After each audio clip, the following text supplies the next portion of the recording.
So in the process of building my desk, I had to run a coaxial cable to my cable modem, and running it through the hole in the floor, I had to remove the connector.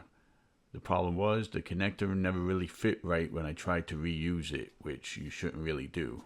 So I had to go and pick up this electrical toolless compression connector. So I don't need tools. It's a compression connector. Basically, you slide it on the cable. If you have to cut the cable, it's pretty straightforward.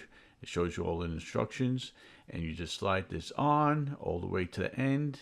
And as you twist onto the modem or wherever you're connecting to, it tightens up, and I got a secure connection without the hassle of buying tools.